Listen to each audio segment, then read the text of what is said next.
How much do you think AI can be used to replace a loan officer? This is like the way to get out of this situation, the way to get rid of their home that they can't sell. What would be my first step to try to get a wholesale deal? What opened my eyes was working with King Kong. What even got you into storage? Yeah, we can go there. Yeah, building is really, really cheap in comparison to like any other asset. How do you determine the right partner? And then when do you know kind of when to cut off that partner? I tried to break it basically, and I could not break it. This thing was so well trained, it had answers to all my questions. How much would $1 million facility gross? Just if I bought one, how much should I expect? I've already had meetings with them even years ago in preparation for this. So I've started building those relationships. He's an investor, he's an entrepreneur. Guys, we got Chris Kirkman here today. Chris? Yeah, well, thanks for having me. Love what you're doing too. I'm in the real estate and the real estate of mind. Hey everybody, how you doing? Welcome to episode number 11 of the Real Estate of Mind podcast. Today, I got a special guest today that I'm glad he came and joined us.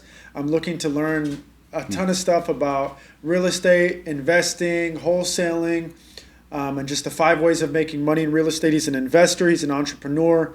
Guys, we got Chris Kirkman here today. Chris, thank you. Thanks for coming on the show, man. Appreciate it. Here. Yeah, I know you're a busy guy, so I finally, got a hold of you and booked you on the schedule. So again, yeah, man, thanks a lot. Thanks for having me. Love what you're doing too. We've been kind of following each other and seeing what you're doing, and you are the top 1% on Scotsman Guide, right? Of mortgage originators. Is that what? Did I get that right? Yeah. I'm going to be 2 years in a row this year.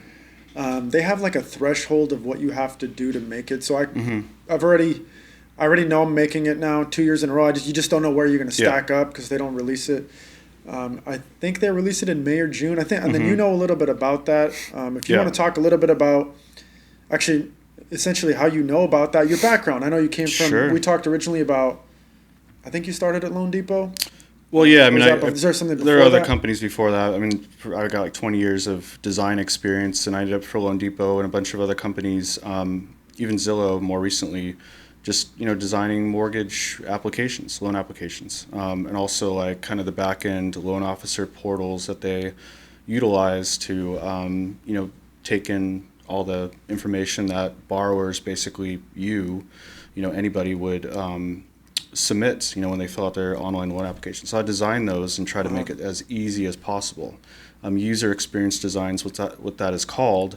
So I did a lot of that for the mortgage industry and some real estate companies and stuff like that. Designed some mortgage and real estate CRMs, some call dialers, different things like that. Basically tools that I would use as a real estate investor myself.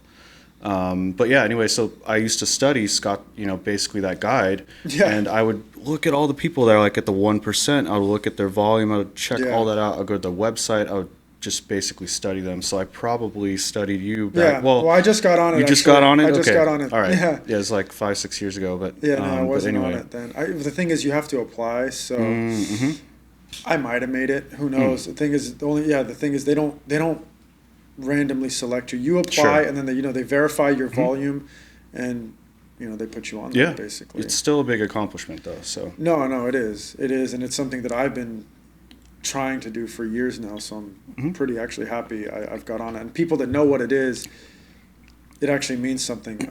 Most consumers have no idea, so it's not a big deal. But back to that technology part. Sure. Is that technology still used today, the stuff that you were working on, or have they completely kind of revamped the stuff that you were? I mean, they might have done some refreshes on it, but, for the basic part. It's still, a lot of that stuff is still kind of the same. What about AI? Not the AI you're doing in your business that we talked about earlier, but the AI in terms of, so the mortgage business. So, obviously I'm in the mortgage business. How much do you think AI can be used to replace a loan officer? I know loan officers do have to be licensed, so there does have to be somebody behind the wheel, so to speak. But for the most part, there's a lot of companies really trying to automate things. And where do you see AI kind of in the mortgage space? Yeah, I think it could become like conversational, where the AI is just kind of talking to somebody like, hey, so what's, this and that. There's a ton of questions on the 1003, which is basically the form that people have to fill out. Yeah, so, back when I bought my house, there's nothing online, so I filled out the 1003, basically a piece of paper, you know, very extensive. It's name, terrible, social, where you live. easy to mess up because it's like they cram all this stuff. And you're filling it out on paper, you said, back in the day? Well, yeah, I mean, that's, we do that. And then, depending on which company, I went with a smaller loan officer at Brokerage, the time. Yeah, it was actually a friend of the family, worked for a smaller brokerage, so it was kind of pen and paper. Yeah. But anyway, yeah. So that could be very conversational. Like, oh, hey, so what's your full legal name? Oh, this, and then just kind of go through all of the 1003 questions that they have to ask.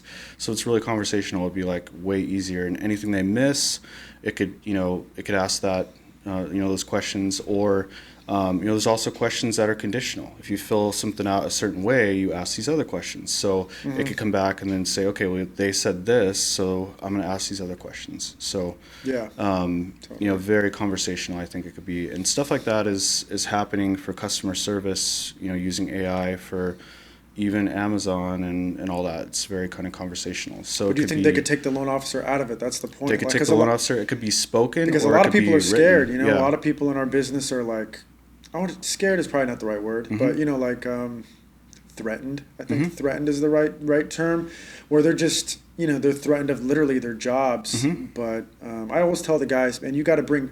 If you can't bring more value than AI, then you are going to be cut out. Yeah. I'm sorry, it is what it is.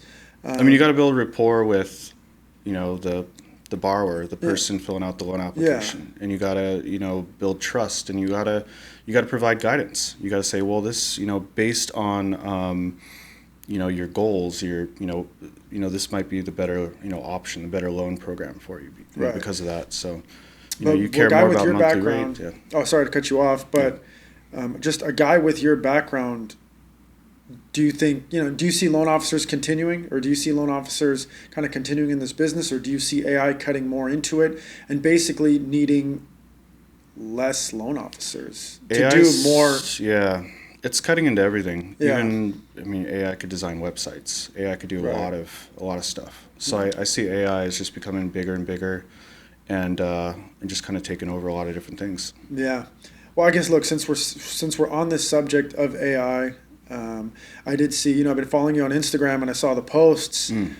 What is that? It's wild. What is that thing? What is that thing that's, before we get into that, you were using it for wholesaling, right? Sure. So let's talk about wholesaling. I guess for those of you guys that don't know what wholesaling is, some people are kind of new to real estate. So if you want to just quickly explain, what is wholesaling? Yeah, so I could find a property that's off market, and I could get it under contract for like $100,000, and then I could basically price it at $120,000 or $110,000, whatever you want to do, whatever you think you can charge for that, to basically a flipper, or if it's in really good condition, it could be somebody that wants to rent it out or actually even live there themselves. Yeah. So I basically got it for $100,000, and then I'm basically reassigning that contract to somebody else for $10,000-$20,000 more. So they, the end buyer ends up paying that, $120,000, and then, they give that to the title company, and then what's dispersed to the seller is the $100,000, and then what's dispersed to me is the $20,000 or whatever that assignment fee is. So it's different from, somebody actually like a realtor selling a house. I'm not a realtor. I'm not licensed. I want to get licensed. That's a goal this year. Yeah, that's essentially what wholesaling is. It's pretty simple, and there's a lot of different types of wholesaling out there. There's a lot of properties that traditionally they're very distressed properties. So typically the seller they can't put it on the market because it needs a lot of work.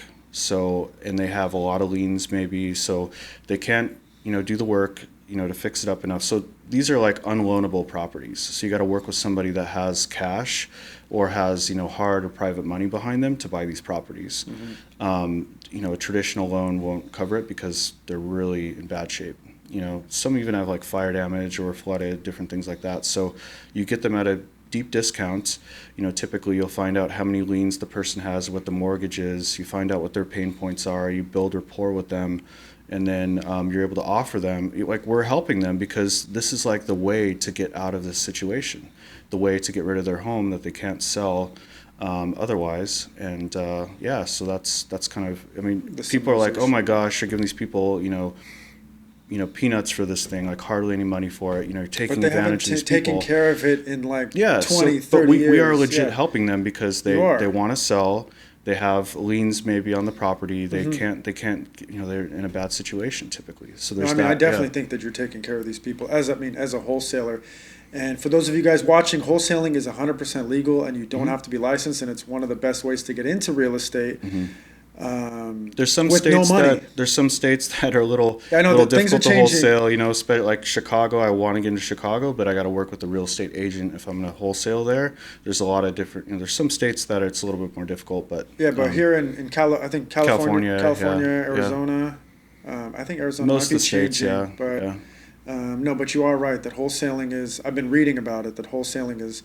They're starting to regulate it a little more because I think maybe more and more people are getting into it because it's like you said, Well, especially California. I mean, I don't wholesale here very much because it's like everybody's wholesaling here. I mean, half the people on the HGTV, all those people, they all live here. They live in Orange County. They live like miles away. So it's a lot of flipping shows that are kind of all right here. So. And you think those people are getting it from wholesaler? Maybe, I guess. You wouldn't know. Yeah, I mean, they got their own operations, that they're doing that. So, yeah. Yeah. I did see that you actually have your own operation kind of doing that as well. I mean, it's a small operation. I come into this. I mean, a lot of people start with wholesaling as a real estate investor, but I was already investing in things. I already owned a lot of other properties, but wholesaling I got into because it's basically, I ended up buying a lot of properties from wholesalers, and it's kind of the source of where a lot of people end up buying properties. So I figured, I could end up getting some properties myself. My team is really good at getting the properties, but we're not, we're working on building our buyers list. We're working on finding buyers. So that's where we fail. We fail in just not having because we've been doing this about a year. We have a big list. It's just that's kind of where that failure is. So we're really working on that right now. But working with other people, partnering, that is super important. So you could partner with realtors in different regions and all that, and they could usually they'll have buyers and all that too. So yeah. But wholesaling's great. We're getting into commercial as well because I want to grab all the next self-storage facilities I want to purchase. I want to get for my own operation. I just really got to find the time to start doing that because I already have some other self-storage facilities that I have under contract that I'm purchasing this year. But like kind of the next ones, I just want to dive into commercial. We'll spend a lot of time on the storage facilities. Sorry, so we were talking about wholesaling, and then getting wholesale deals. So I guess for those people out there, I want people to learn on this podcast. If I wanted to get a wholesale deal, I'm out there, I'm hustling.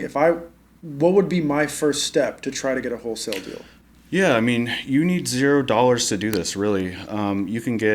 There's public records out there. A lot of cities will list people that have code violations, like the grass is too tall or something like that. Or you do what's called driving for dollars. You hop in your car or even just walk down the street and look for the ugliest house in the neighborhood. You could door knock, you could leave a note, you could just take down their address and do something called skip tracing, which is like 12 cents per address. And then you can get a bunch of contact information, fully legal. That's a great way to do it. You have your cell phone. So it is legal. Is it legal? I mean, would you know if it's legal to just knock on somebody's door? It is legal, yeah. I mean, unless they have like non-solicitation sign, then yeah. Okay, so we can skip trace for a little bit of money, get a phone number. Obviously, kind of like cold calling. We can leave. You're saying we can leave a note on their front door to maybe get their attention. Or direct mail is another thing too. Yeah. Direct mail can get expensive though, but it can. Because I know a lot of people are spending. Yeah. Actually, we were spending a ton of money on direct mail. So I could text people too. All that. There's new rules with texting, but there is. Yeah. Oh my gosh, I could talk about that quite a bit. Trust me, I know. I mean, I know. I've been. Yeah. I know. There's a lot of rules on who you can text. Now there's also it's the TCPA Act, I believe, which is the do not call list. So we have to be careful with that. But but there's really good software out there that tells you all that. And, we go beyond just that. And what made me want to do this, because I'm like, I don't have time to call these people myself. Right. What opened my eyes was working with King Kong. He ended up, he had like an opportunity, just a small handful of people. I mean, it costs a bit of cash to do it, but, kind of his inner circle. So I was able to kind of work directly with him. And he's like one of the top wholesalers out there, makes hundreds of thousands per month. Is that what he does? How, I know he's a famous wholesaler. His wife does some Instagrammer. Airbnb, but he does wholesaling, and he's so good at it. And he showed me that there's systems you could easily put into place. So it opened my eyes to being able to actually wholesale myself, is to start using these systems and hiring virtual assistants, VAs. basically. VAs, mostly from the Philippines. My top guy's actually from Honduras, and he's just amazing, Eric.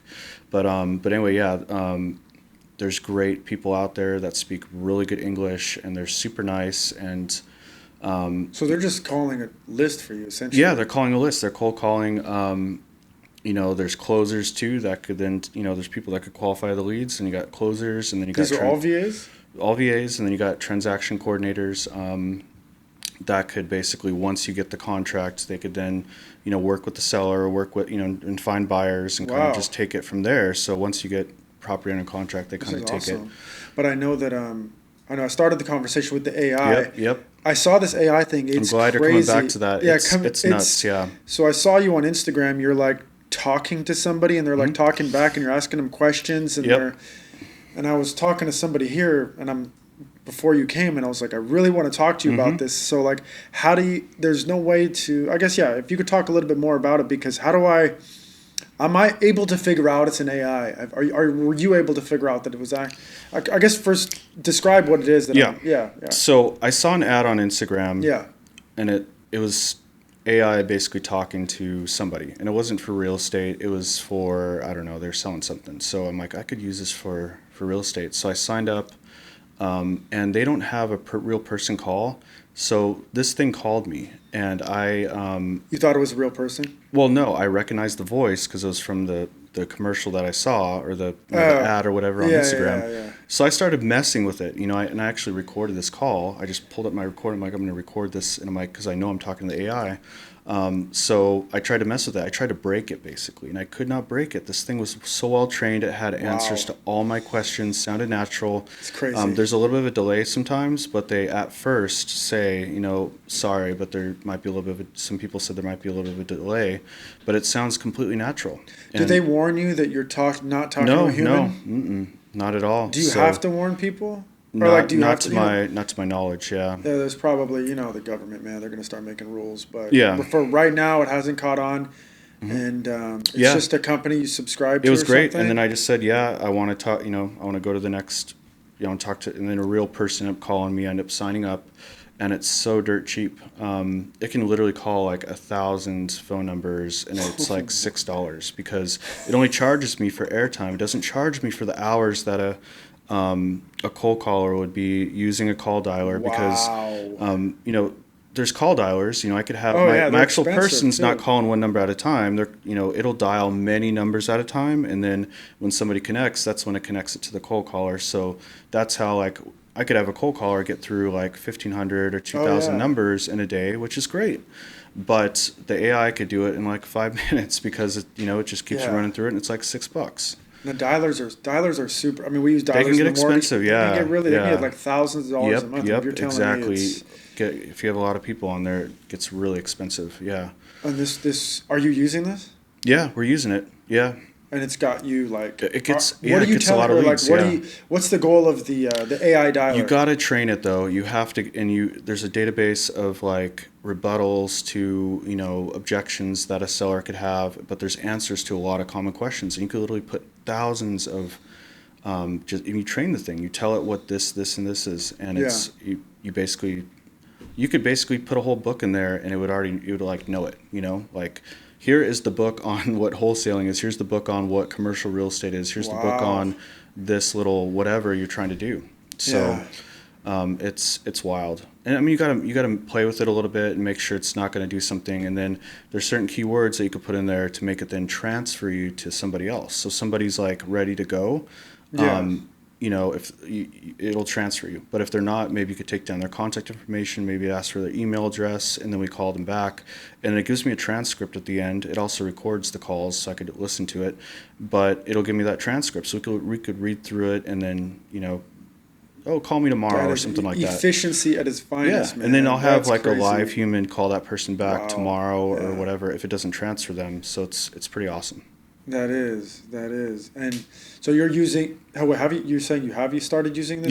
Yeah, and we're getting a lot of leads. We've already gotten contracts from this thing. Yeah. That is crazy. So then the AI might schedule something for the VA, or is that how Yeah, you're doing it it? actually can schedule. We haven't done the scheduling because we don't like to schedule calls on the calendar because, people don't end up showing up. If they're like a homeowner, a seller, yeah. a lot of the time they won't actually show up. So we want to transfer them right away. So it'll transfer them or it'll tell you when to call back, and then I'll have like a real person actually call them back. Wow. Are you using this for any of your other businesses, or is it just kind No, of just wholesaling? just wholesaling. But I want to use it for commercial to to get some acquisitions. Commercial but- wholesaling? Yeah, commercial real estate. I'm really heavy into self-storage right now, so I'd love Yeah. it to call those folks, but I got to train it completely different. You're talking to a different type of person, Yeah. either property manager or a real estate investor, like an owner. So it's a Yeah. little bit of a different. Well, I guess, yeah, let's, we could talk, we can go into that. You just mentioned self-storage. I mean, I've been super interested in self-storage as well, because I've been in some like mastermind groups and Yeah. things like that, and they talk about it, but it's so like far-fetched, and these deals are, they're usually super expensive, and I would think they need to include the land as well to kind of make the deal worth it, but I mean, you obviously know a ton more about it than I do, so, I mean, first, how are you getting these deals? How are you getting well, actually, look, we could even go back before Sure. that. Like, what even got you into storage? Yeah, we can go there.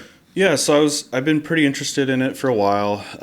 Going back a couple of years ago, started reading books, listening to podcasts. Then I joined AJ Osborne's kind of mastermind group about a little more than a year ago, and ended up I'm partnering with a lot of people from that group right now. It's great for networking.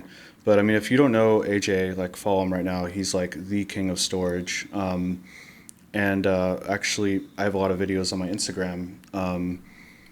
Like anytime he's in town, I try to meet up with him. He's just great, and he answers all my questions. Super down to earth guy, awesome.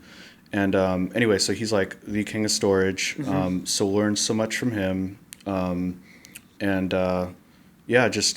It opened my eyes. I saw. I mean, there's no toilets. There's no. Yeah, that's what I liked kitchen about it, fires. too, I mean, yeah. last year I had a kitchen fire in one of my properties, and you don't deal with flooding. You don't deal with any of that stuff. So yeah. How are you financing these? Basically, once you get them, are you Same getting as them same from as any other. wholesalers? Yeah, same as any other deal. Yeah, you get them from wholesalers, But they're so expensive. Usually, They can be, yeah, but they're not any more expensive than like apartments. Usually they're pretty affordable.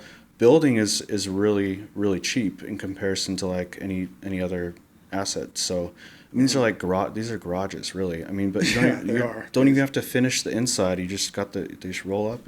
Well, But know. I mean, there's of course those are more of the drive ups, but you got of course the nice buildings that we're used to here in California. They're all nice here, but you go to the Midwest and people are used to these drive ups. You just need gravel and all that, and Wait, so you're building them? well, yeah, now, yeah, but I'll buy what I like to. Okay, so kind of the sweet spot. What I look for in my buy box is basically I want to find a facility, and everything's kind of judged by the square footage per capita. So you want to. I mean, when you're hitting the 10 square feet per capita, it's oversaturated.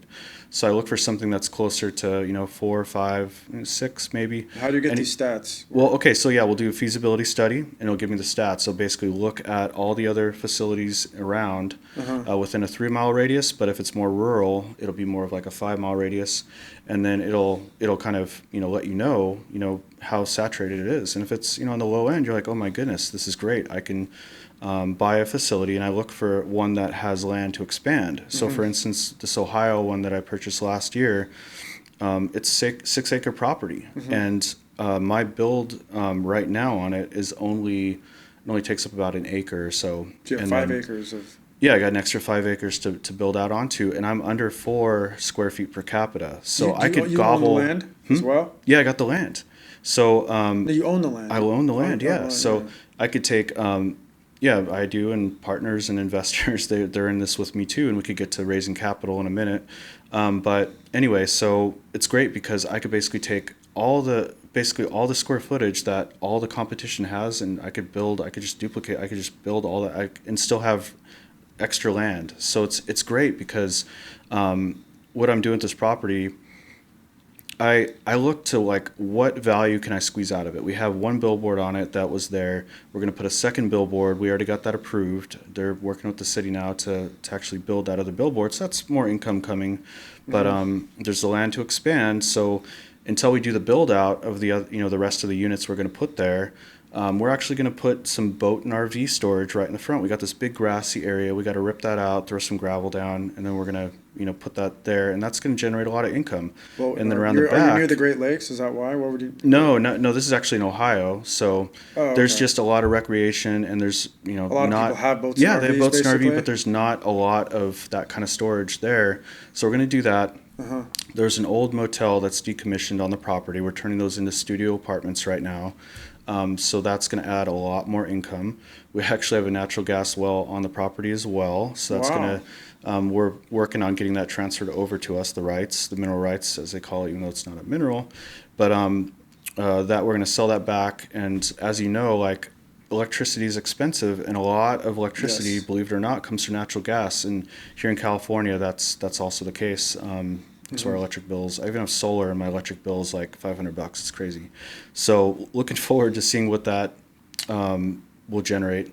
So it's kind of a Frankenstein property, but I'm finding that a lot of these properties can kind of be that way. You can squeeze a lot of. Yeah, you're doing a lot on there. You said gas, solar. Yeah, and I'm thinking about even adding mailboxes because there's no like mailbox place. Like we're used to the UPS store or something Right. like that that'll have like mailboxes, and that generates more income, believe it or not, than people shipping stuff and all that. So that's really a big moneymaker. So I'm studying that right now, looking at the feasibility of that. But part of that motel, I got this front room that we could easily section off, and people could enter there. It could be secure, put a keypad on there, and then you could buy these mailboxes for dirt cheap on Craigslist or even just Facebook mailboxes you could easily Marketplace. get. Yeah, it's just like a big old block. So looking into that.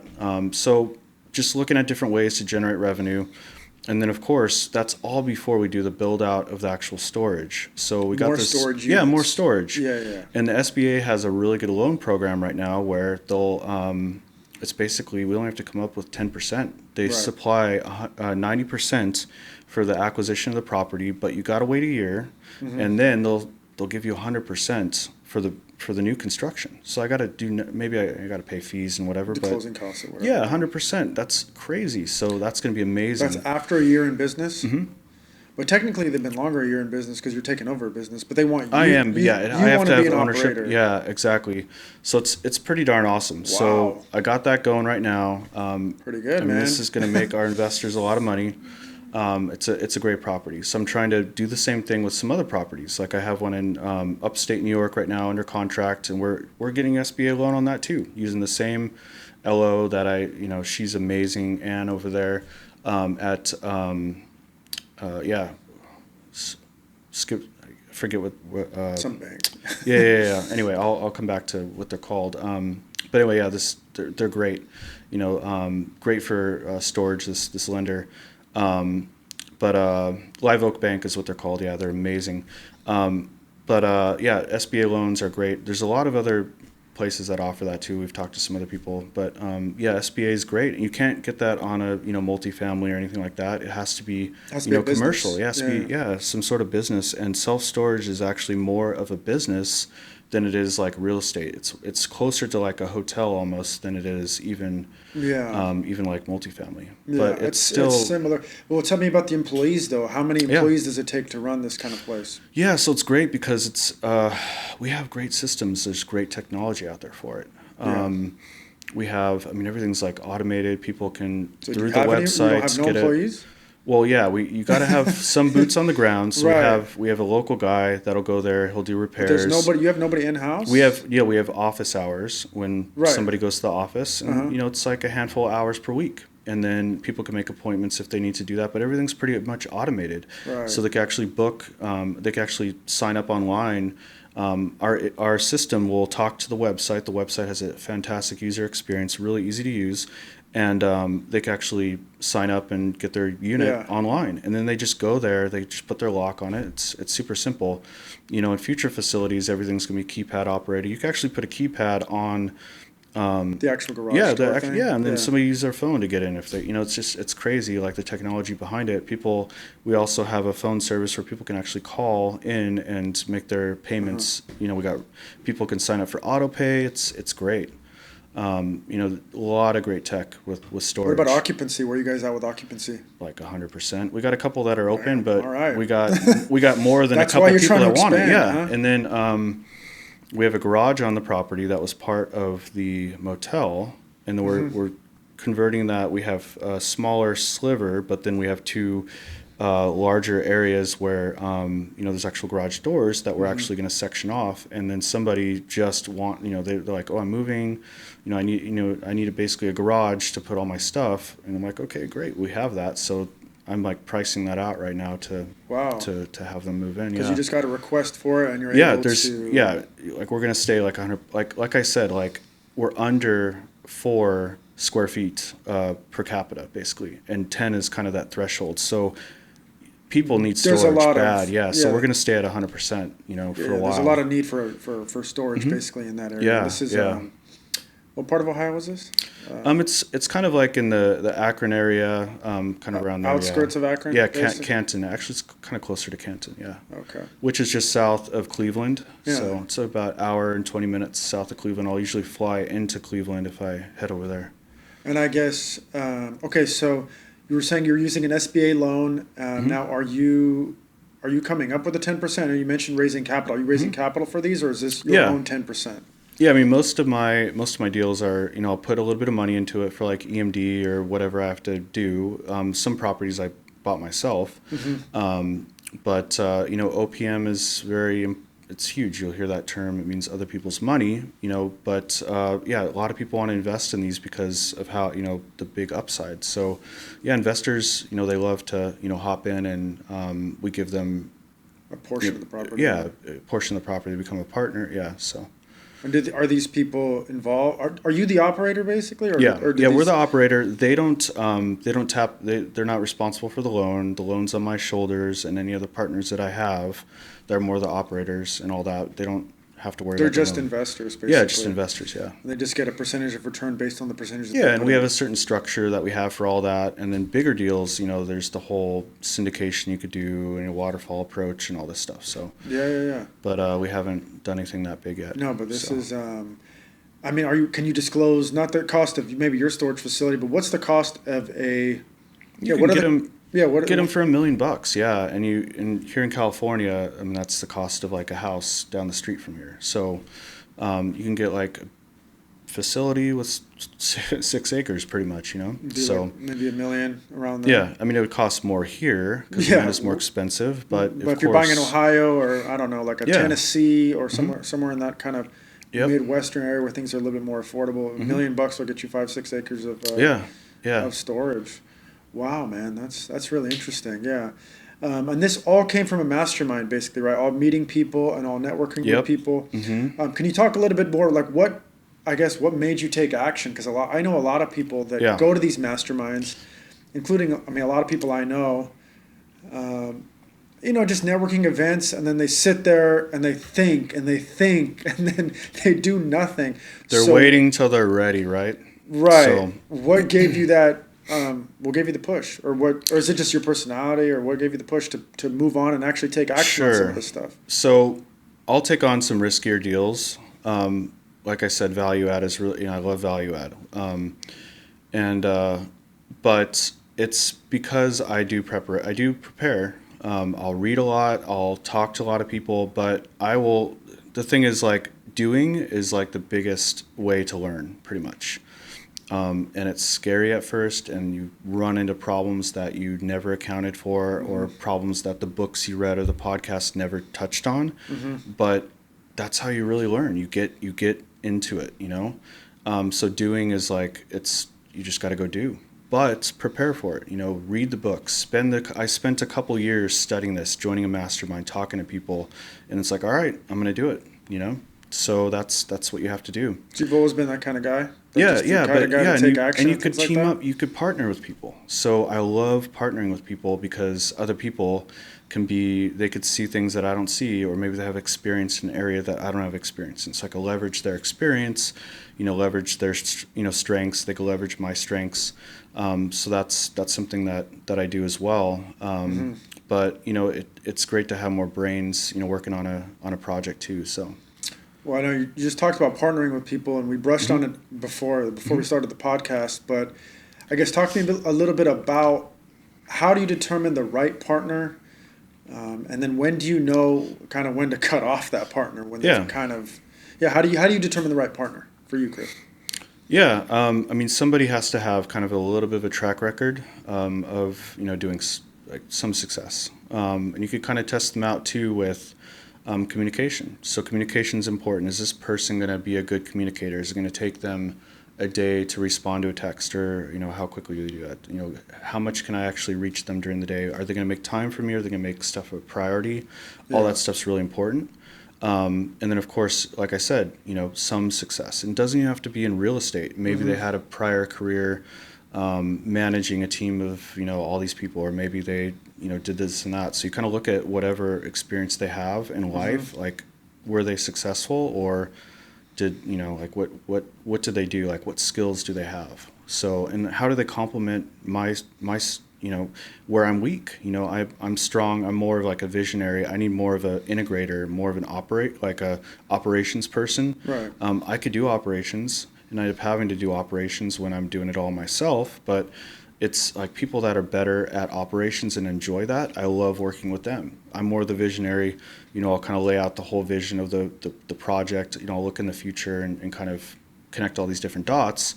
But then I love working with somebody that can actually just execute and make all that happen.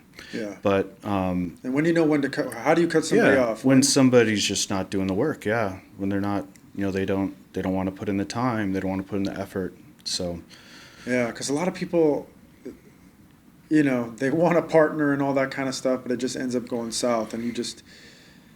I guess it's tough, and they tell you not to like partner with friends and things like that because you don't want to ruin a friendship over stuff like this. Sure, I don't know if you're partnering with friends or not. That could actually be a good thing because you get along with them, and if it could be good to partner with friends. It could, yeah. You get along, and if you look at Microsoft, the founders were good friends. You look at even Apple. You look at all these companies, and historically, like even Disney, like.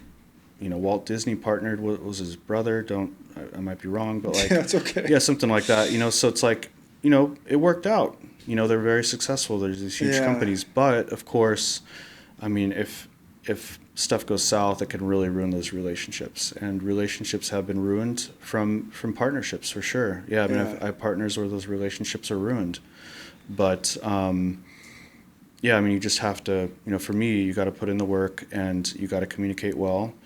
And the partnerships that don't work out, sometimes that could be the case. Yeah. So. Well, do you have any? Do you have any deals maybe that went south, like in terms of the storage facilities, or maybe a multifamily that maybe somebody could learn from? Maybe a mistake that you made that somebody can, benefit from. Yeah. So.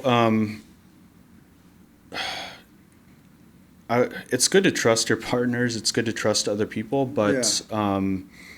Don't fully trust them. I've trusted the numbers on rehab costs, and it turned out to be way different. And I end up having to shell out a lot of my own money into it. I hate doing capital calls. I've never had to do it where I have to ask investors to give more money. So I'll put in my own cash on it. And, that hurts because, sometimes if it's a lot, you got to tap into a lot of reserves or even take on some additional debt to make it work. Right.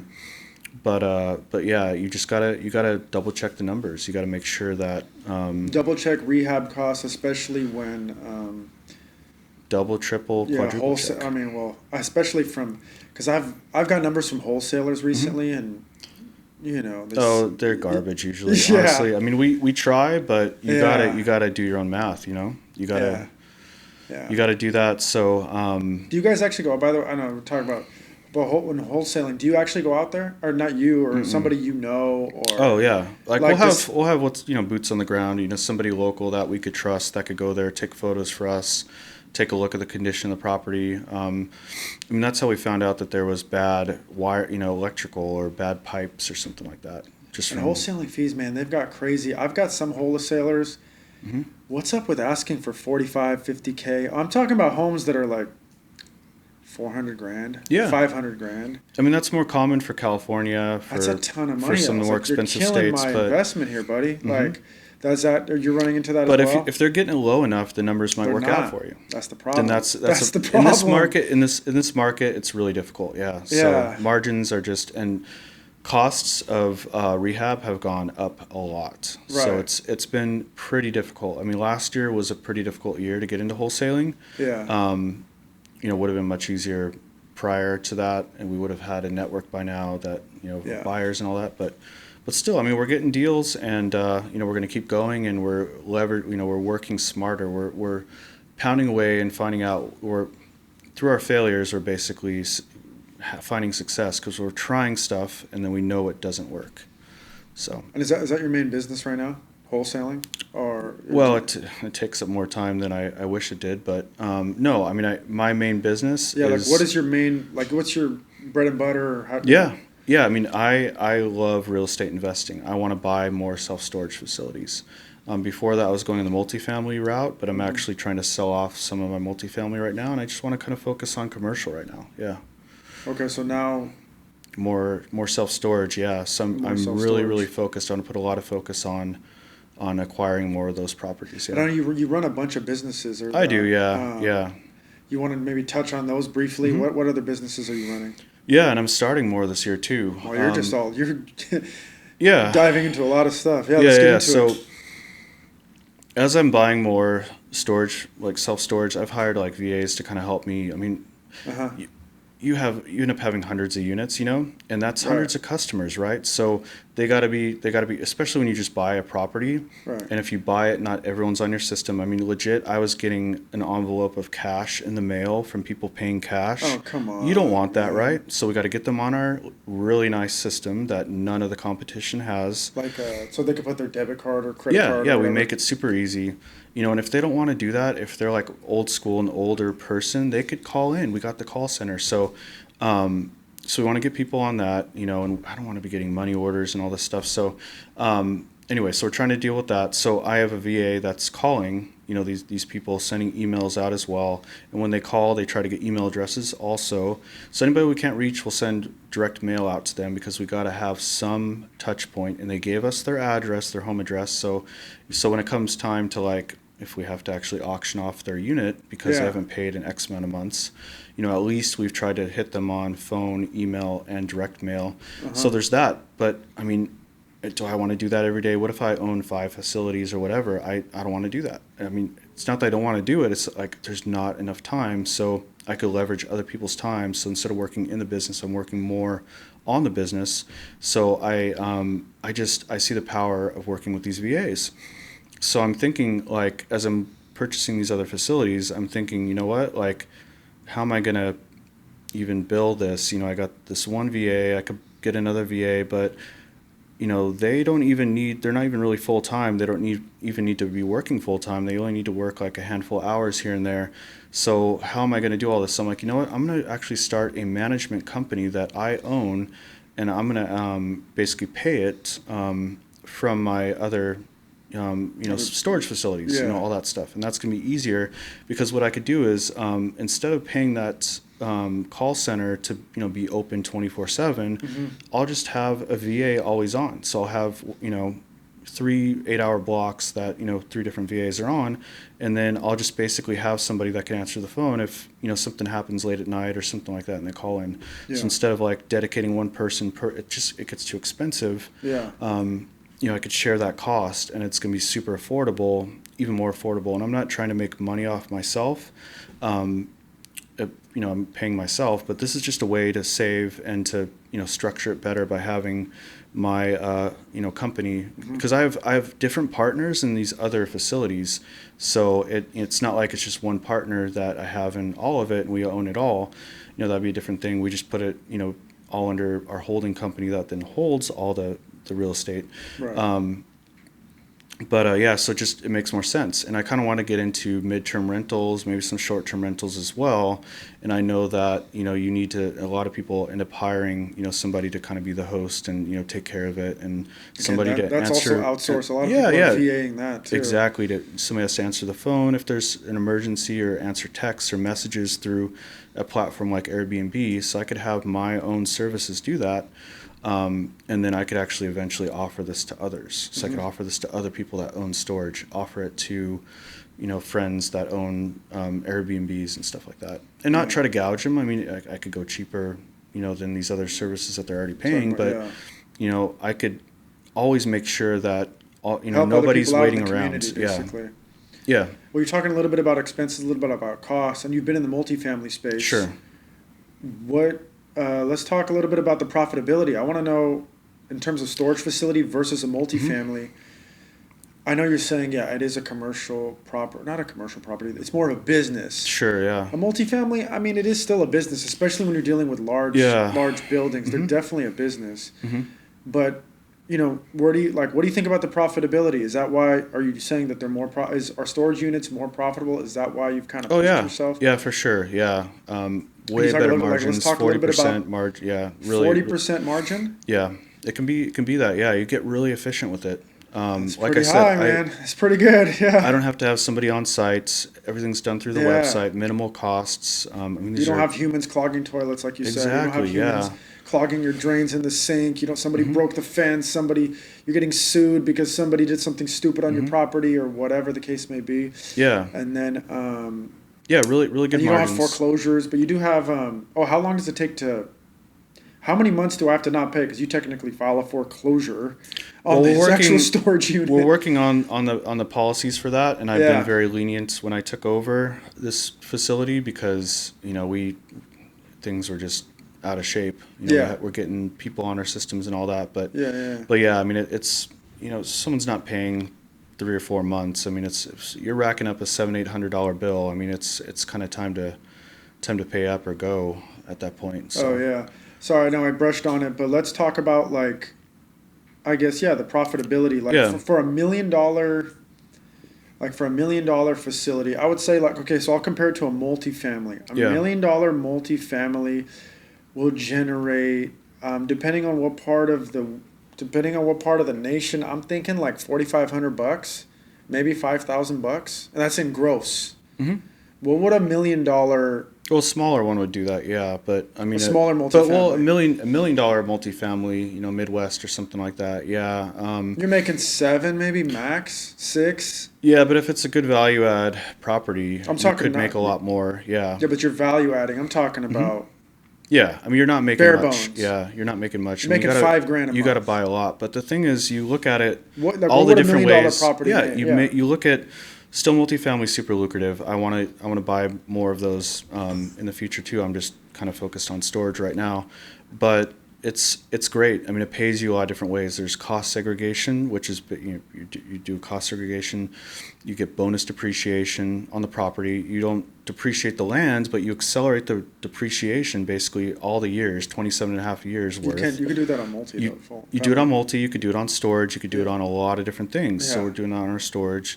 I've done that on multi, and it's just for the structure. It's just whatever the actual building is. You depreciate that. That's another way that it pays you, and that is tax free, which is great. So that could actually offset your earned income. It's amazing. So there's that. There's of course, you're having your renters basically pay your mortgage, right? So you're getting equity from that. You're also getting appreciation. You're getting, real estate pays you so many ways. Your property will appreciate through time. You could force the appreciation through value add. You're basically forcing the property to be worth more. And I could talk about my very first property, because I'd love to do that, where I really I got that property for free because of it. But anyway, yeah, it's great. Yeah, like, So so yeah. you're not just looking at the cash flow. You're not looking at an investor. Well, I'm getting a couple $100, whatever.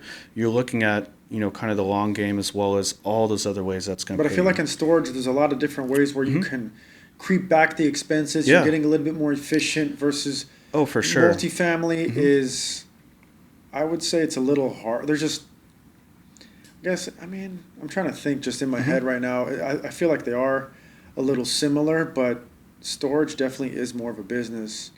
But yeah, so I mean, yeah, you didn't. How I want to like let's go Yeah. get down to the numbers. How much is it? How much would $1 million facility gross? Just if I bought one, how much should I expect?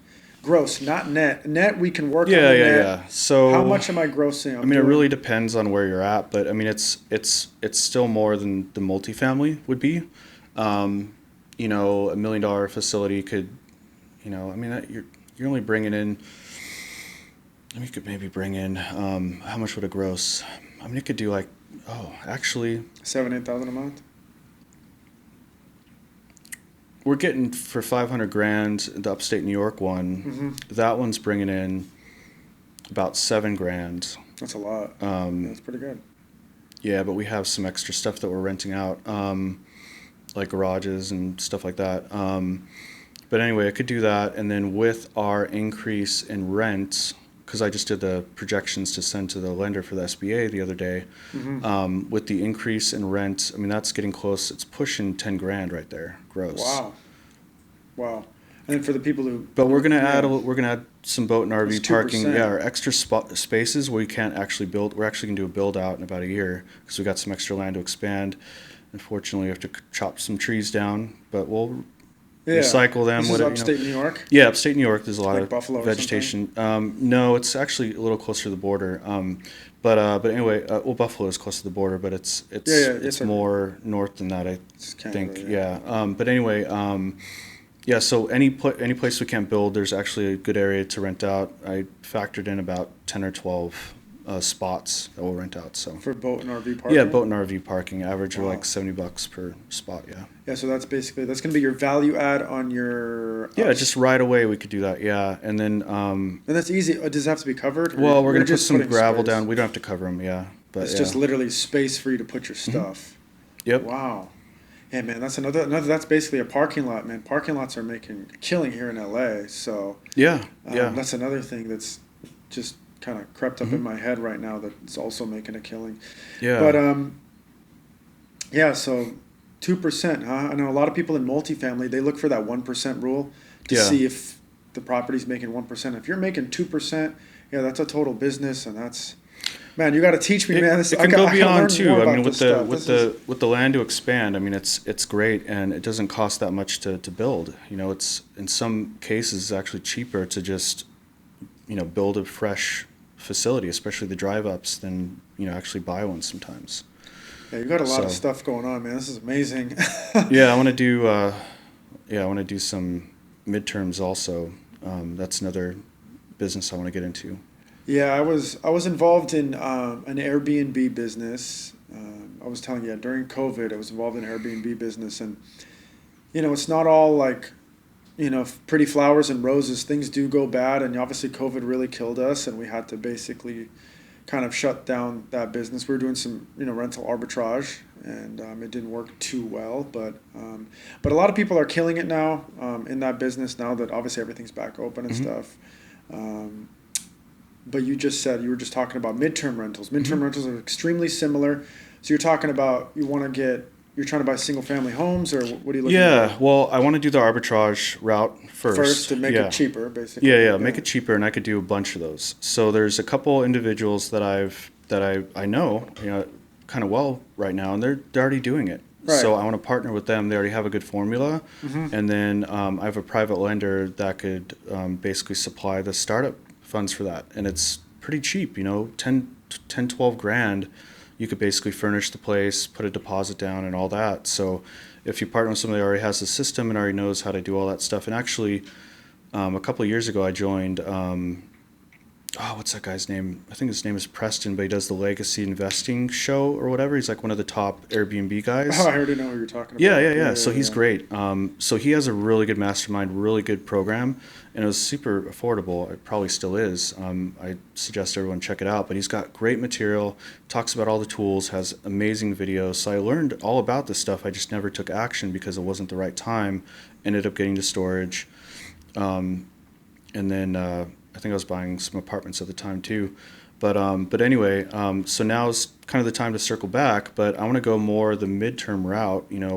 Short term's getting a little saturated, a little crazy, especially out here in like Palm Springs area. You're hearing about the permits are you need permits now, and like a lot of cities are starting to ban it, especially in Southern California. Yeah. Yeah, but with So the midterms, midterms, they're different. you're doing longer terms. You're not doing maybe not a whole year, but you're doing 3-6 months or something like that, even over a month, and that can bypass some of those laws. And you're not necessarily even going through Airbnb or VRBO or whatever they call it. You can work with insurance companies, and I just kind of learned this through one of the people I want to maybe work with on this stuff. And she told me that she's just working with, these like insurance claims. Somebody had damage to their home, a fire, something like that. They need to, a few months for the renovation. So she's getting bookings through that. So you become good friends with a lot of these insurance companies or just insurance broker, whatever. And they could send you a lot of business, or they'll just book directly through that. And you're going to want to do that anyway. You're going to want to put yourself out there on Airbnb and, across all these different sites. There's tons of sites for the midterm. And it just seems like a much better route, the midterm route. And you could also rent it out to a normal annual tenant, sign a normal lease, and year-long lease. Of course. But here, in Southern California particularly, we want to maximize it because it's so expensive, and the long-term rents just don't cover much. Oh, they don't, and that's why that's the problem with Southern California. I don't invest in California. Yeah. Everything I own is out of state, minus my primary residence that I live in. Yeah. And it's crazy because my house I've owned for 10 years and it's almost doubled in value. It's crazy. Yeah. So real estate's, so if you've owned the place for like 20 years, like we're kind of outgrowing our house right now. When I move, I actually want to keep the place and just, rent it out because my mortgage payment is so low now in comparison to what the rent could be. But if I were to purchase it right now, the mortgage payment would not nearly, the rent payment would not nearly, make a dent in the mortgage payment. So it's like you got to own the property for a long time, before it actually, the numbers work. You're doing a lot of out-of-state investing, obviously, without seeing any of these properties. Are you just using video, pictures, and like you said, you were saying trusting partners earlier. Is that basically what you're doing? Yeah, just full on looking trust. At inspections, and I guess from your experience, you kind of know, you know what to expect after you've seen 100 inspections and you've seen. I get it too because I'm in a similar business. I've seen 100 different things. I know what to expect. People kind of do the same thing over and over. But wow, you're able to really manage things. And kind of remotely, I guess you could say. And it's all about building a good team. So when I bought my first property, I kind of called that type of agent, a trinity basically. A three-prong. They're an agent, they're an investor themselves, and they're also a property manager. So my first property to this day is managed by an investor was also my realtor. And she's doing an amazing job. And I'd like to circle back on that first property at some point during our conversation here. But you got to do that. You got to build a team locally before you end up investing there. You don't want to buy the property and then find a property manager. You already want to find a property manager, or if you own other properties, you're already going to have a property manager. And I would never suggest, if I owned a house up the street, I would have somebody else manage it. I do not want calls at 2 a.m. that the toilet's clogged or something bad happens. I'm paying a margin of my earnings to that person, but it's worth it. So out of state, you're going to have a stellar property management team, or just smaller property, one individual, and then you'll have your agent or whoever, they're your boots on the ground. They're looking at it for you, doing the video thing, and they of course want it's in their best interest to point you in the right direction and tell you if this is a garbage property, because you want to be a repeat customer. You want to keep buying, and that's what I kept doing. I found a good spot. I bought a lot of my properties around the Grand Rapids area in Michigan. And that's because I found a good team out there, and the numbers are pretty darn good out there too. So yeah, the Midwest, the Midwest really is a great place for investing in terms of cash flow. But larger properties, I'll fly out there. I mean, I'll get it under contract, but then I'll go out there and scope it out. What's large though? What do you like? Where do you like draw the line, basically? I mean, if it's like 16 like in the unit, millions, 16, yeah. I mean, if it's like over 16 unit apartments or more, and you have I'll a lot go of out other there. people. I would assume you have a lot of people's money involved. Yeah, of they course. Want your opinion. They're going to want that. So you're getting a lot of investors involved. You're going to want to go check it out. Yeah.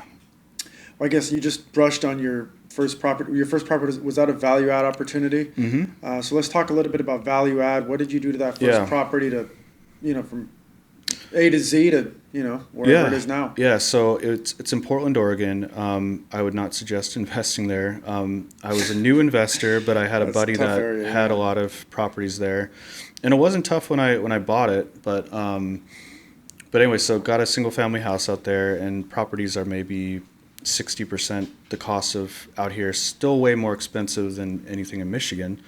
But you used to live out there? No, I didn't. I mean, I love it. I love the Pacific Northwest, and my wife and we'd go to Portland a lot to just, hike and all that stuff. So actually, we'd go to Portland and then go to Seattle and then go up to Vancouver. So we kind of like hit those three areas. Vancouver, British Columbia, not Washington.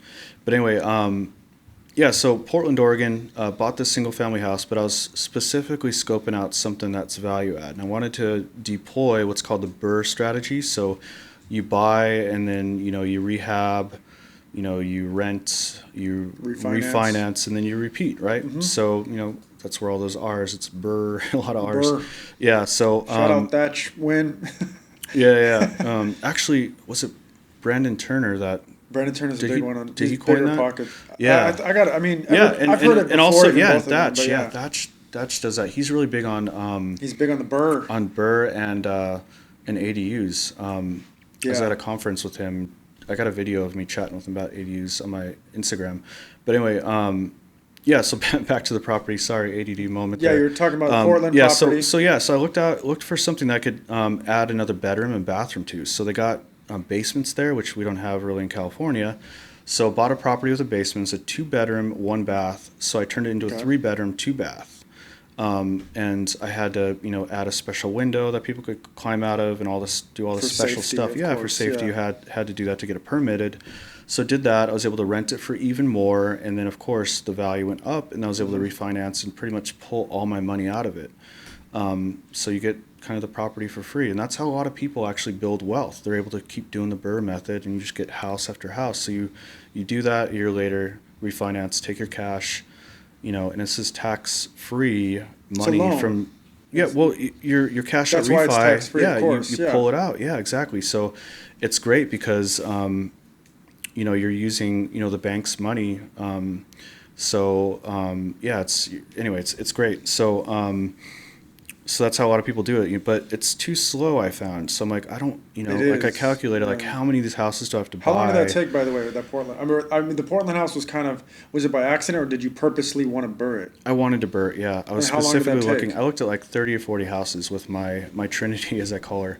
Yeah. And she was great. I took 2 trips out there, new investor, and I'm like, I'm going to do this. And found a the perfect house, put offers out on some other houses, didn't win the bid on them.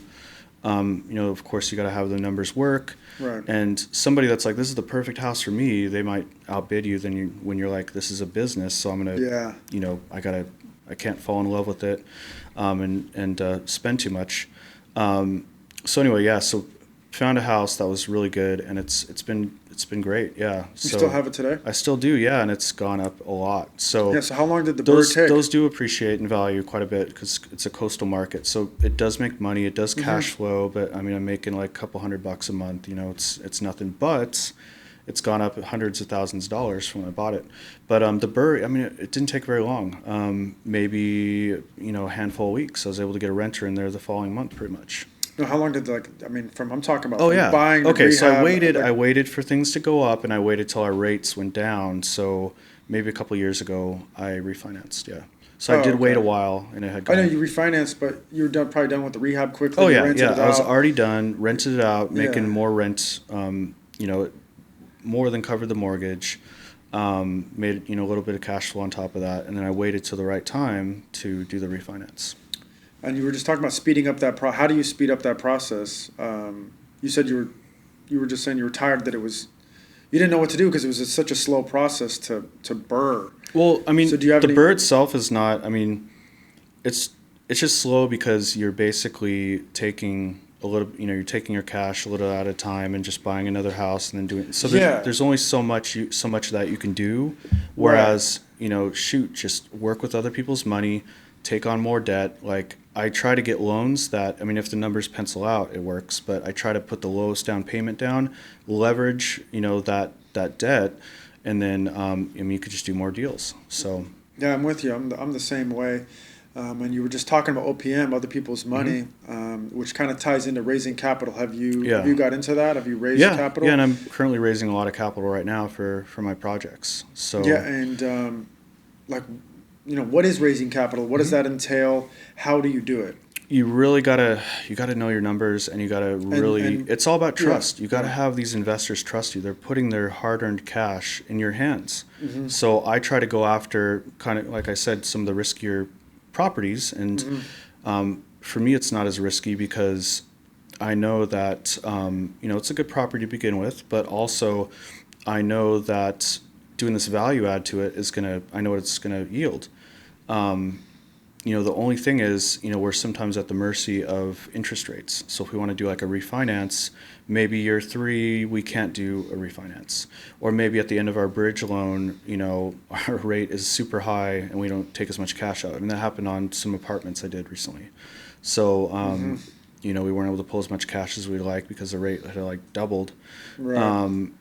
So anyway, that's just kind of the reality of it. But the thing is, like, it's a long game. You know, some of these properties we only want to hold for like 5 years or something like that, 3 years maybe. Some of them, maybe you do a refinance along the way. But if you don't get a good enough rate, it can kind of crush some of those, some of the returns on that. But still, you always want to have something that meets that 1% rule and is giving you really good returns once it's Right. fully occupied and all that stuff. But raising capital, I mean, you got to prove that to those people. You got to show those projections. You got to have that track record of already doing it. It's all about trust. They got to trust you. So, and I try to show that. I mean, they're going to get a better deal than The stock market, yeah, basically. way better than the stock market. But some of these other syndications, you're getting a little return like 8% or something like that. You're getting higher than that, basically. Yeah, of course, yeah, and you'll hear like year 10 will double your money or something like that, but then 10 years is a long time, though. it is no, but I Yeah. think about how much properties appreciate. I even look at my own property. I'm like, shoot, mine's already gone up. It's Yeah. almost doubled in 10 years, so it's like that's not as good of a return. So I try to just do better. That's why I look for these value add opportunities. Yeah. And the only time where it doesn't really work out typically is if during a refinance we're under a terrible economy like we are now, where we have these crazy rates. So Yeah. And what if these people want to pull out money, like, or is every project kind of different? Like, let's yeah, say I give in our you. in our agreements we have clauses for all that. And we Mhm. had lawyers draft all this stuff, so they can do that under certain circumstances. Of course, they gotta find somebody to replace them and all that stuff. But yeah, they're able to do that, but they don't. I mean, I've never lost other people's money. So they don't typically want to do that. They want to stay in because even if we do a bad refinance where we're getting like a terrible rate and we don't pull as much out, because I mean, like I said, I like to. Real estate pays you so many ways. Those cash out refis are amazing. It's a nice little payday on top of a tax-free payday on top of that nice cash flow. Mhm. So I want to. So with the cash out refi, are you paying I some of want these to pay. people Yeah, I back? want to pay. Yeah, that needs to go to the investors too. Yeah, Yeah. based on their percentage. So that's totally that's just like a perk. We want that. Right. And with these commercial loans, you kind of have to keep refining. You have to keep refinancing Because they give you like 3-year IOs. yeah, and you'll things have like like that. several decades of for the the term or whatever. and your interest rates based on that, but you'll have a balloon after X amount of years. And the Right. balloon is, it could, it depends on what it is, but it'll be a lot shorter. So you have to keep refinancing anyway. So it's still great though, because you do the cash out and get a And are you nice just payday. you're just reaching out to your network for these people? Yeah, network. Yeah, friends and family, kind of at this point. But the bigger the deals, that's gonna You're take gonna need people with yeah bigger syndication. money. And what I'm gonna do is I know I could pull it off myself. I've already read 1 million books, but those are big deals. We're gonna have a lot of partners, involved. So I want to partner with somebody that's done a lot of syndications, a lot of commercial syndications. So I already know people in my network that have done these. I've already had meetings with them even years ago in preparation for this. So I've started building those relationships, and I'm going to want them to come in on these deals because they know what they're doing. They know that we're going to have to do X, Y, and Z, where I might not know that or I might overlook that. So they're going to make Right. sure it happens, even though I think I could get us there. Like I want to make sure that it's done right, and then Yeah. eventually, I don't necessarily need to partner with them because I'll, maybe after one deal like that, I'll know what I'm doing. But I mean, those are like 10, 20, $30 million deals where where we you do need that. other people's money, basically. Yeah. Now, you seem big on networking. Are you Mm-hmm. like, I guess, constantly going to these events or these masterminds, or where Yeah. where are you where are you networking at? Yeah, so joining these masterminds is great. I've met so many amazing people. A lot of people I end up partnering with are part of it. Like I was You're saying like King yeah, Kong, yeah. his group. I mean, there's You only like guys 10 of meeting us in in person there. on that group? Well, there's one guy that's local actually in Irvine, so I'm partnering with him on a bunch of stuff now. So, and he's great. He's got a good operate. And the thing is, he is great at operations. So he kind of, I'm good at the stuff he's not. So we just kind of complement each other. So that's going to work out really well. But yeah, I met him through Kong's group, and there's only like 10 of us in there. Coincidentally, he's local, so that just worked out really well. We really get along super well. And it's easy for real estate people to get along. I mean, I could talk to you for 10 hours probably about all this stuff. But anyway, so through that and then through AJ Osborne's group as well, I met, a lot of people that I'm partnering with right now through that. But in addition to that, just social media, there's a lot of people that I've met through that. Some people that want to invest as well through social media. They see what I'm doing. I'm posting, trying to post more regularly. And I'm showing them, what's going on, what I'm doing, and a lot of people just want to be a part of that. So, I'm meeting people through that, and then of course, there's like local events, there's meetups, there's different things like that. So I'm actually going to be starting a meetup in Orange County, that's going to complement the podcast that I'm going to start. Yeah, I guess you could talk a little bit about that. Yeah, I mean, I'd love to come to your meetup, but the podcast is just. Have you started the podcast, or is it just kind of? Yeah, well, okay. So a couple of years ago, I bought all this recording equipment. I was going to do it. I was going to partner with a guy on doing that, but he ended up not having as much time to do it. So was going to do it last year. Ended up not doing that, but now I found a really good person to be kind of my co-host for that. So we're going to do that. Okay. So that's great. It's going to be called Stating It Real, and I know that it sounds kind of similar to what yours is called a little bit, but Stating It Real, it's kind of cool. Plays in with real estate, Stating It Real. Yeah. So we're gonna do that. Our meetup's also gonna be called the same thing. So if people want to learn more about it, statingitreal.com. You're gonna make a website too. Yeah, I already got the domain name. I already got the meetup registered as Stating It Real too. So. Oh wow, you're getting real serious about this. Through I like that. meetup.com. Yeah. I'm excited. Hopefully I could come to this little event. It's going to be later this year. We'll put out our first stuff, but probably Q2 we're going to start making our episodes. Kong's going to be on it. There's several other good people that I've met through the years that are going to be on it that probably a lot of people follow already. So yeah, no, I've seen your Instagram. Yeah, you have some Instagram famous people, then you have some actual. Celebrities, I guess, on there, so to speak. I think I got a funny photo. I'm hugging Mark Cuban. So funny story. My wife and I were at I was on a business trip. This is like, I don't know, at this point, maybe 7 years ago. And we were in, I think it was Minneapolis, like super cold. I was there during winter. We didn't have transportation. I think we walked 2 miles, but my wife, we're used to, when we're on trips, we'll walk 10 miles, no problem. So, but this was cold, it was snowing even, but he travels, I think, did he sell his team at this point? But he just sold the Mavs? Yeah. They just sold them out. Okay, like yeah. So a of couple course he was an owner back then, but he would travel with his team quite a bit. So we got there pretty early. Saw Mark Cuban. I'm like, I got to go meet that guy. So went over, and then my wife got a snapshot, like a picture of it, right as like I put my arm around him, and the security guards didn't like that, because he had billionaire guy. But sure. he just has this little smirk. He's like looking over at me. It's kind of like a funny photo. I think I got it at the top of my Instagram He's feed. a big guy too. Yeah, and I'm pretty short too, like 5'8" or whatever. So yeah, I'm kind of doing that sort of thing. My arms all He's up. like 6'4" or something like that. Yeah, so that was pretty cool. So anyway, I chit-chatted with him a tiny bit, but yeah, it was pretty neat meeting him. So yeah, that's cool. That's cool. You met a bunch of cool people. Just really quickly, I want to go back and brush on a subject. It sounds like when you were working at those tech companies and all that, were you technically an employee of these companies, or were you a contractor? Yeah, both. Yeah, so I've done a lot of contracting. I own my own consultancy, and kind of the last stuff I did a bunch of stuff for Zillow. I was under the umbrella of my consultancy. But yeah, I was a W-2 employee for many years. Yeah, like a lot of people are trying to get out of that. How did you make the jump from essentially being, employee? Now you're doing so many things. You're totally self-employed. Yeah.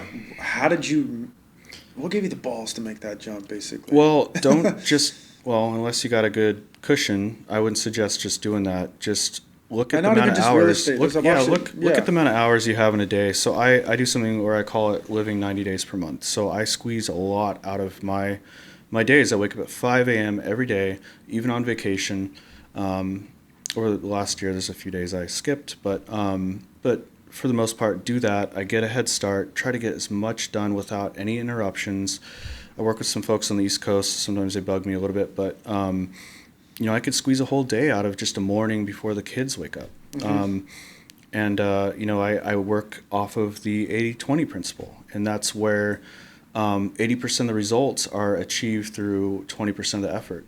And if your 80% is as good as 100% of other people's, or your 80% is passable, then how many more 20% do you got? You got 5. So one of those 20% could be I'm coaching my kids' ball team or something, right? So it doesn't have to just apply to work. It's like I can give like a ton of effort and do really good stuff through that. So people are always like, I got this 8-hour window, this 9 to 5 job, and that's like all I could do. But you could squeeze way more out of that. So that's pretty much what I would do, And even when I was in college, 20 years ago or whatever, learning how to, design things, for like graphic design, web design, I took on I was full-time in college, and I still took on a lot of side gigs. I would go on Craigslist, if some of you remember what that actually still around, but it was way huge back then. I know, yeah, it was. Now we got Facebook Marketplace and all that, but people would post, these gigs. So I designed logos and websites, and like my first iPhone app was that I designed was off of a Craigslist gig. So I would do that, and then once I started getting, W-2 employee, being an employee through the years, I just pick up all these little side gigs. And in a way, sure, it's taken, I'm spending more time doing that stuff, but I actually was better at design because I didn't have X amount of years. I actually doubled that maybe because I had even more experience than the typical 8-hour day person, because I'd done all this other stuff. So like I said, I wouldn't have designed my first iPhone app if I stuck around at that one employer. I designed it as a side project. Same with an Android app. Same goes with, if you remember Flash animations, like those were huge back in the day. I did that as my first side project, so I would do that. They use that anymore, but so you could stack all these different things on top of your 9 to 5, as long as it doesn't interfere with your 9 to 5. Just stuff in your schedule as much as possible. Yeah, trying to you make could the do most that, out of but every be day. efficient with it too. Right. And the cool thing is now in this remote world, it allows a lot of flexibility. So you can still get 8 hours worth of work done. I mean, the real employee sitting in an office cube is not really working 8 hours a day. They're BSing with their neighbor next door. They're doing this. They're taking on the long lunch. They're kind of milking it. So, working from home, I mean, they're saying that a lot of people are actually more productive. Yeah. But if you do that and you're efficient with adding these little side projects and, even passion projects or taking time off to, maybe one of your 20 percentage blocks is coaching a game. Like you're able to do a lot more with your day than just saying, I could only be productive for 8 hours a day. So that's what I would do. I mean, I even owned a food truck. Like I got these weird things. I owned a roofing company. That's crazy. Yeah, so random things. You got a lot of experience in just so many different things. Yeah, and it just comes down to just doing. You just got to go out and do. So I wanted to do this business and that business and all those things. Yeah, man, you're a real doer. You're an action taker. You master Vine events, storage facilities, multifamily. Yeah, so I mean, what's next for Chris Kirkman? Besides just going to go back into storage facilities? Yeah. I mean, I want to do that, but of course I want to do more. I want to own bigger properties. I want to own more multifamily, and I want to do more new construction. So I started kind of dabbling with development locally. I would love to do that. Partnered with a guy that's been doing it for over 40 years. We had some really awesome projects we were going to do, and we're still trying to do it. Secured like a $40 million construction loan or something through a really big lender, but we couldn't pull off, the $7 million for the land. It's really hard to get someone to buy the land for you. So almost had that. We had two different people that were going to put the money up. Both those fell through. Don't need all of it, but yeah, but this is just it was a 34 house development in Corona. We were basically going to take mountains and fill in valleys. It was going to be like the best views there. So I still want to do it. Is that still going on? I want to, yeah. And then I was involved in a 4-house project. And the cool thing is, like, you can take. This is all from networking. All these people just contacting you. Yeah, just networking. Yeah. Wow. So you could take a 4. Actually, this was the father-in-law of someone else that I know. But anyway, you could take like a 1 acre of land. You could put 4 houses on it. If the neighborhood doesn't support 4, maybe some smaller houses, you could put 6. So I know another guy that works with that other guy, and there's a property I was working on for that. That's what we could take that blueprint basically and just put it anywhere you find another acre. So I'm always looking for kind of that spare acre, and it's hard to find in California. You could find out in the desert. You go more further east, but I want to find. They're doing townhomes everywhere though now. They are, Yeah. but so I'm just kind of looking into doing that, and then, of course, out in the Midwest, building more ground up storage. Yeah, so I want to scout out some land where I could actually build storage facilities, do feasibility study, identify a market that's underserved, and then build there. Yeah. Well, yeah, man, there's a lot I could learn from you, and there's a lot I've just actually already learned from you, and hopefully the audience has learned as well. So I hope to eventually, keep this relationship going and eventually partner with you on something, because it was a great conversation. I guess if you want to, where can everybody find you online? Yeah, I mean, just plain and simple, chriskirkman.com. Just chriskirkman.com. I'm at Chris Kirkman on Instagram, most active on there. Also on Twitter, but haven't tweeted in a while. Actually, it's not Twitter, it's X now, right? Whatever. Yeah. Just mostly Instagram. And then, just my website, chriskirkman.com. And, of course, check out statingatreal.com. The new podcast? Yeah, I'll be putting more info up on there. And, of course, that's going to be on all the major podcast platforms. But, I would love to have you on there, too. Yeah. So, oh, yeah. Yeah. Well, yeah, anyway, well, thank you for your time. I'm looking forward to hopefully, doing business in the future and actually just following you and learning more from you and things like that. And, thank you everybody for tuning in. Chris Kirkman, thank you. Awesome. Thank you. Later.